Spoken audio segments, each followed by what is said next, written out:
అఖండ జ్యోతి పేరులోనే ఉంది, ఎప్పటికీ ఆరిపోని జ్వాల అని. కాని ఇది కేవలం ఓ పత్రిక పేరనుకుంటే పురపాటే. ఇది శాస్త్రాన్ని, ఆధ్యాత్మికతను కలిపే ఒక విప్లవాత్మకమైన ఆలోచన. ఈరోజు ఈ శాస్త్రీయ ఆధ్యాత్మికత వెనుక ఉన్న అసలు విషయమేంటో తెలుసుకుందాం. ఆధ్యాత్మికత, సైన్స్ ఈ రెండూ ఒకటేనా? అసలు కలవగలవా? చాలా మందికి ఇది కొంచెం వింతగా అనిపించొచ్చు కదా.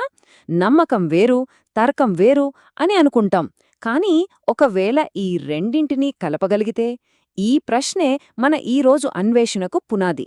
సరే, ఆ ప్రశ్నకు సమాధానం కావాలంటే మనం ముందుగా అఖండ జ్యోతి అంటే ఏంటో లోతుగా తెలుసుకోవాలి.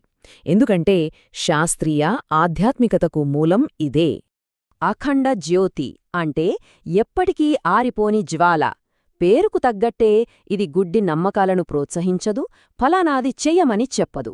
దానికి బదులుగా మన లోపలి ప్రపంచాన్ని ఓ ప్రయోగశాలలా చూడమంటుంది, మనల్ని మనం అర్థం చేసుకునే అంతర్గత విజ్ఞానాన్ని అందిస్తుంది.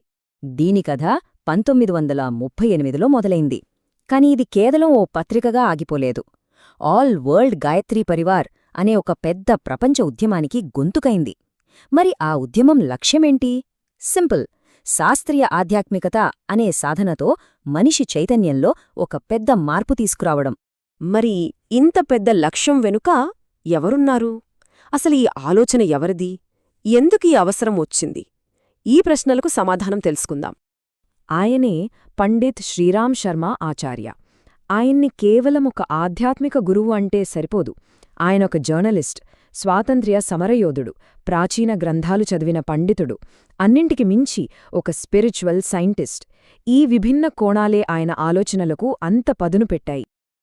ఆయన ఫిలాసఫీ మొత్తం ఈ ఒక్క వాక్యంలో ఉంది. ఆధ్యాత్మికతకు లాజికుండాలి, దాన్ని మనం ఆచరించగలగాలి, అది మనలో మార్పు తీసుకురావాలి, లేకపోతే అది మూఢనమ్మకం కిందే లెక్క. చూశారా ఎంత పవర్ఫుల్ మాటలో? ఈ ఒక్క సూత్రమే మొత్తం ఉద్యమానికి పునాది వేసింది. ఆయన లక్ష్యం చాలా పెద్దది.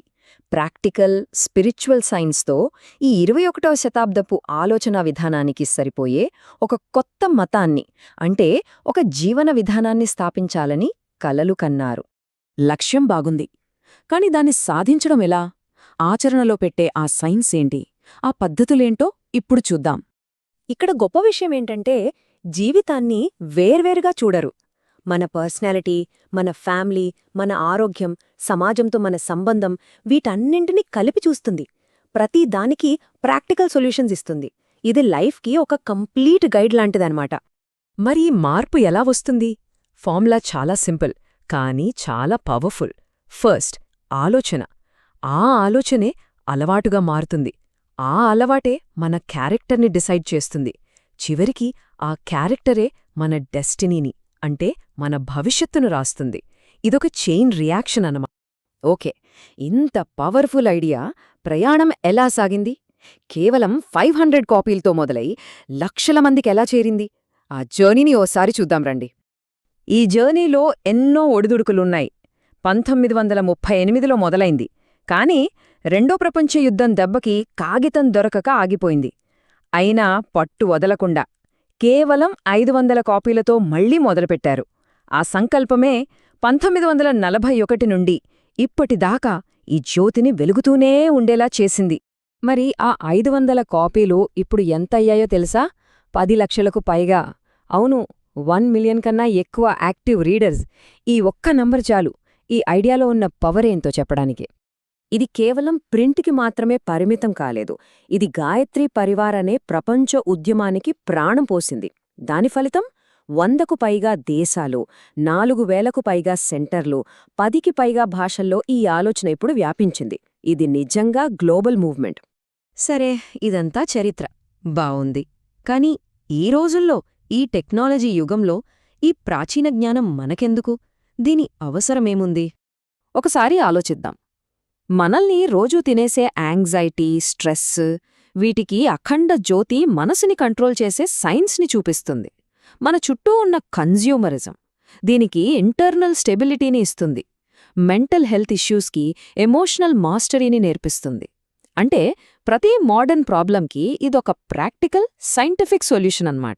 దీన్నే మనం సింపుల్గా కాన్షియస్నెస్ ఇంజనీరింగ్ అని పిలవచ్చు.